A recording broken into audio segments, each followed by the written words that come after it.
ನಾನೀಗ ಬಂದಿರೋದು ಆಂಧ್ರ ಪ್ರದೇಶದ ಗುತ್ತಿಯಲ್ಲಿರುವಂತಹ ಗುತ್ತಿ ಕೋಟೆಯನ್ನು ನೋಡೋದಕ್ಕೆ. ಗುತ್ತಿ ಕೋಟೆ ತುಂಬ ಇತಿಹಾಸದಲ್ಲಿ ಪ್ರಸಿದ್ಧವಾದಂಥ ಕೋಟೆ. ಯಾಕೆಂದರೆ ಚಾಲುಕ್ಯ ದೊರೆಯಾದಂತಹ 6ನೇ ವಿಕ್ರಮಾದಿತ್ಯ, ಕಲ್ಯಾಣದ ಚಾಲುಕ್ಯರ ದೊರೆ 6ನೇ ವಿಕ್ರಮಾದಿತ್ಯನ ಕಾಲದಲ್ಲಿ ಈ ಕೋಟೆ ಮೊದಲು ಕಟ್ಟಲಿಕ್ಕೆ ಪ್ರಾರಂಭ ಆಯಿತು ಅಂತ ಇಲ್ಲಿ ಕೋಟೆಯ ಮೇಲ್ಭಾಗದಲ್ಲಿ ಸುಮಾರು 7-8 ಶಾಸನಗಳು ದೊರೆತಿದ್ದರಲ್ಲಿ ಆಧಾರಗಳಿದ್ದಾವೆ. ನಂತರದಲ್ಲಿ ಈ ಕೋಟೆ ವಿಜಯನಗರ ಸಾಮ್ರಾಜ್ಯದ ಅರಸರ ಆಳ್ವಿಕೆಗೆ ಬಂತು. ನಂತರಕ್ಕೆ ಬಹಮನಿ ಸುಲ್ತಾನರ ಒಂದು ಮನೆತನವಾದಂತಹ ಕುತುಬ್ ಶಾಹಿ ಆ ಮನೆತನದ ಒಂದು ವರ್ಷದಲ್ಲಿ ಈ ಕೋಟೆ ಬಂತು. ಅದರ ನಂತರಕ್ಕೆ ಈ ಒಂದು ಕೋಟೆಯನ್ನು ಮೈಸೂರನ್ನು ಆಳ್ವಿಕೆ ನಡೆಸ್ತಾ ಇದ್ದಂತಹ ಹೈದರಾಲಿ ವಶ ಮಾಡಿಕೊಂಡ ಮೊಘಲರಿಂದ. ಅದರಲ್ಲೂ ಕೂಡ ಈ ಬಹಮನಿ ಸುಲ್ತಾನರ ಆಳ್ವಿಕೆಯ ನಂತರದಲ್ಲಿ ಈ ಕೋಟೆಯ ಮೇಲೆ ದಾಳಿಯನ್ನು ಮಾಡಿ ವಶ ಮಾಡಿಕೊಂಡವರು ಮರಾಠರು. ನಂತರಕ್ಕೆ ಈ ಕೋಟೆ ಮೊಘಲರ ವಶಕ್ಕೆ ಬಂತು, ನಂತರಕ್ಕೆ ಹೈದರಾಲಿ ವಶಕ್ಕೆ ಬಂತು, ನಂತರಕ್ಕೆ ಬ್ರಿಟಿಷರ ವಶಕ್ಕೆ ಬಂತು. ಹೀಗೆ ಬಹಳಷ್ಟು ಅರಸರುಗಳ ಆಳ್ವಿಕೆಯ ಕಾಲದಲ್ಲಿ ಈ ಕೋಟೆಯ ಹಲವಾರು ಭಾಗಗಳ ನಿರ್ಮಾಣ ಆಗಿದ್ದಾವೆ. ಅಂತಹ ಒಂದು ಕೋಟೆಯನ್ನು ನೋಡೋದಕ್ಕೆ ಹೋಗೋಣ. ಗುತ್ತಿ ಕೋಟೆಯನ್ನು ನೋಡೋದಕ್ಕೆ ಅತ್ಯಂತ ಮೇಲ್ಭಾಗದ ಕಡೆಗೆ ನಾವು ಹತ್ತಿ ಸಾಗಬೇಕು. ಹಾಗೆ ಸಾಗ್ತಾ ಹೋದ ಹಾಗೆ ಸುಂದರವಾದಂತಹ ಗುತ್ತಿ ಕೋಟೆಯ ದೃಶ್ಯಗಳನ್ನು ನಾವು ನೋಡಬಹುದು. ಗುತ್ತಿ ಕೋಟೆಯ ಮೇಲ್ಭಾಗಕ್ಕೆ ಸಾಗಲಿಕ್ಕೆ ಯಾವುದೇ ಮೆಟ್ಟಿಲುಗಳಿಲ್ಲ, ಈ ಥರದ ಕಲ್ಲುಗಳಿದ್ದಾವೆ. ಅಲ್ಲಿ ಸಾಗುವಂತಹ ಸಂದರ್ಭದಲ್ಲಿ ನಮಗೆ ನವಾಬರ ಕಾಲದಲ್ಲಿ ನಿರ್ಮಾಣವಾದಂತಹ ಮಸೀದಿ ಕೂಡ ಕಾಣಸಿಗ್ತದೆ. ಕೋಟೆಯ ಮೇಲ್ಭಾಗದಿಂದ ನೋಡಿದಾಗ ಇನ್ನೊಂದು ಪಕ್ಕದ ಗುಡ್ಡದಲ್ಲಿ ಇರುವಂತಹ ಹಿಂದೂ ದೇವಾಲಯ ಕೂಡ ನಮ್ಮ ಕಣ್ಣಿಗೆ ಗೋಚರಿಸ್ತದೆ. ಸುತ್ತಮುತ್ತಲೂ ಬೆಟ್ಟಗಳಿಂದ ಆವೃತವಾದಂತಹ ಪ್ರದೇಶವಾಗಿದೆ. ಗ್ರಾನೈಟ್ ಶಿಲೆಗಳ ಒಂದು ಪ್ರದೇಶ ಅಂತ ಕೂಡ ನಾವು ಇದನ್ನು ಹೇಳ್ಬೋದು.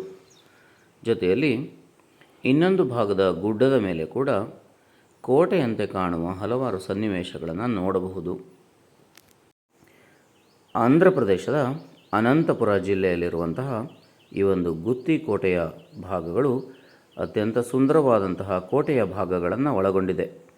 ಈ ಕೋಟೆಯ ವಿಶೇಷತೆ ಏನಂತಂದರೆ ಒಟ್ಟು 15 ಕೋಟೆಗಳು ಈ ಒಂದು ಭಾಗದಲ್ಲಿ ಬರೋದರಿಂದ ಇದನ್ನು ಕೋಟೆಯ ರಾಜ ಎಂದು ಕೂಡ ಕರೀತಾರೆ. ಜೊತೆಯಲ್ಲಿ ಕೋಟೆಯ ಭಾಗಗಳಲ್ಲಿ 108 ನೀರಿನ ಕೊಳಗಳು ಇರುವಂಥದ್ದು ಕೂಡ ವಿಶಿಷ್ಟತೆ ಅಂತ ಹೇಳಬಹುದು.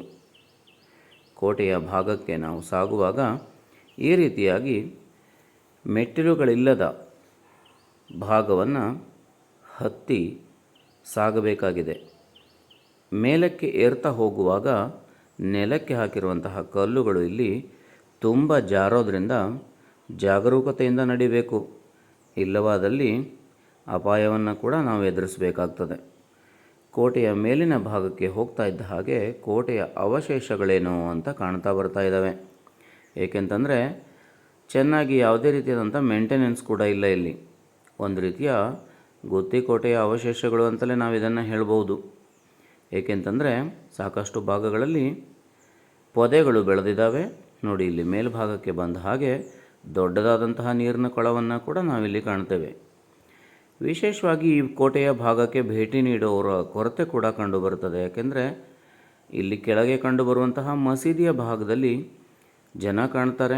ಅದಕ್ಕಿಂತ ಮೇಲ್ಭಾಗಕ್ಕೆ ಬಂದರೆ ಜನರನ್ನು ಕಾಣೋದು ತೀರಾ ಅಪರೂಪ.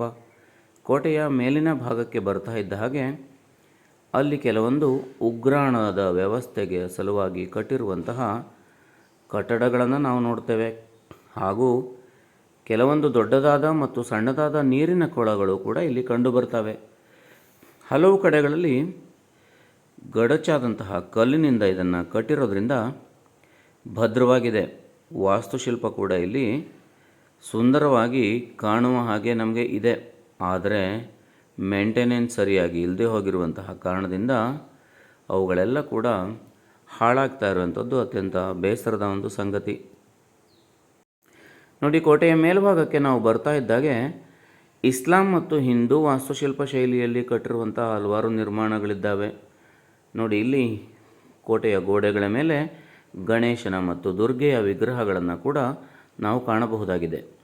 ಈ ಒಂದು ಕೋಟೆಯ ಭಾಗಗಳು ಹಿಂದೂ ಇಸ್ಲಾಂ ದೊರೆಗಳ ಆಳ್ವಿಕೆಯ ಕಾಲದಲ್ಲಿ ಅವರ ವಶಕ್ಕೆ ಒಳಪಟ್ಟಿದ್ದರಿಂದ ಇಲ್ಲಿ ಎಲ್ಲ ಒಂದು ಆರಾಧನೆಯ ಸ್ಥಳಗಳನ್ನು ಕೂಡ ನೋಡಬಹುದಾಗಿದೆ. ಜೊತೆಯಲ್ಲಿ ಕೋಟೆಯನ್ನು ಹತ್ತಿ ಸಾಗ್ತಾ ಇದ್ದ ಹಾಗೆ ಕೋಟೆಯ ದ್ವಾರಗಳು ಸಾಕಷ್ಟು ನಮಗೆ ಎದುರಾಗ್ತವೆ. ಆ ದ್ವಾರಗಳನ್ನೆಲ್ಲ ದಾಟಿ ಸಾಗ್ತಾ ಇದ್ದ ಹಾಗೆ ಕೋಟೆಯ ಮೇಲ್ಭಾಗಕ್ಕೆ ಸಾಗುವಾಗ ಯಾರೂ ಕೂಡ ನಮಗೆ ಸಿಕ್ಕೋದಿಲ್ಲ. ಅಲ್ಲಿ ಪ್ರವಾಸಿಗರ ಕೊರತೆ ಕೂಡ ಇದೆ, ಏಕೆಂದರೆ ಉತ್ತಮವಾದಂತಹ ಮೇಂಟೆನೆನ್ಸ್ ಇಲ್ಲದೆ ಹೋಗಿರೋದೇ ಇದಕ್ಕೆ ಕಾರಣವಾಗಿದೆ. ಕೋಟೆಯ ಮೇಲ್ಭಾಗಕ್ಕೆ ಬಂದ ಹಾಗೆ ಮೇಲ್ಭಾಗದಿಂದ ಸೈನಿಕರು ನಿಂತು ಕೋಟೆಯ ಕೆಳಭಾಗವನ್ನು ವೀಕ್ಷಣೆ ಮಾಡ್ತಾ ಇದ್ದಂತಹ ಪ್ರದೇಶಗಳು ಅತ್ಯಂತ ಸುಂದರವಾಗಿ ಕಂಡುಬಂದವು.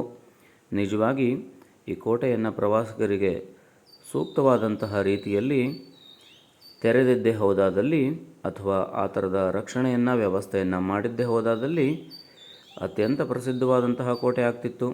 ಕೋಟೆಯ ತುಂಬ ಮೇಲಿನ ಭಾಗಕ್ಕೆ ಬರ್ತಾ ಇದ್ದಾಗೆ ಅತ್ಯಂತ ಪ್ರಶಾಂತವಾದಂತಹ ಸ್ಥಳ ಹಾಗೂ ತಂಪಾದ ಗಾಳಿ ಬೀಸುವಿಕೆಯನ್ನು ನಾವು ಕಾಣಬಹುದು. ಬಹುಶಃ ನಾವೀಗ ಕೋಟೆ ಮೇಲ್ಭಾಗಕ್ಕೆ ಬಂದಿದ್ದೇವೆ, ಆದರೆ ಇಲ್ಲಿಂದಲೂ ಕೂಡ ಅತ್ಯಂತ ಮೇಲ್ಭಾಗದ ಕೋಟೆಯೂ ಕೂಡ ನಮಗೆ ಕಾಣಸಿಗ್ತದೆ. ಮೇಲ್ಭಾಗದ ಕೋಟೆ ಕೂಡ ಇಲ್ಲಿ 3-4 ಬುರುಜ್ಗಳನ್ನು ಹೊಂದಿದ್ದು ಸುಂದರವಾಗಿ ಗೋಚರಿಸ್ತದೆ. ಕೋಟೆಯ ಮೇಲ್ಭಾಗಕ್ಕೆ ಬಂದರೆ ಸುತ್ತಮುತ್ತಲೂ ಕಲ್ಲು ಬಂಡೆಗಳ ಜೊತೆಯಲ್ಲಿ ಸುತ್ತಲೂ ಇರುವಂತಹ ಗುತ್ತಿಯ ಗ್ರಾಮಗಳನ್ನು ಕೂಡ ನಾವು ನೋಡಲಿಕ್ಕೆ ಸಾಧ್ಯವಾಗ್ತದೆ. ನಾವು ತುಂಬ ಕಷ್ಟಪಟ್ಟು ಈ ಕೋಟೆಯ ಮೇಲಿನ ಭಾಗಕ್ಕೆ ಹತ್ತಿ ಬಂದಾಗ ಒಂದು ಆಹ್ಲಾದಕರವಾದಂತಹ ಅನುಭವ ಉಂಟಾಯಿತು. ಸುಮಾರು 1.5 ಗಂಟೆಗಳ ಕಾಲ ಕೋಟೆಯನ್ನು ಹತ್ತಿ ಮೇಲಕ್ಕೆ ಬಂದ್ವಿ. ನಾವೀಗ ಕೋಟೆಯ ಅತ್ಯಂತ ಮೇಲ್ಭಾಗದಲ್ಲಿದ್ದೇವೆ. ಅತ್ಯಂತ ಚೆನ್ನಾಗಿದೆ. ಒಮ್ಮೆ ನೀವು ಕೂಡ ಬನ್ನಿ. ಧನ್ಯವಾದಗಳು.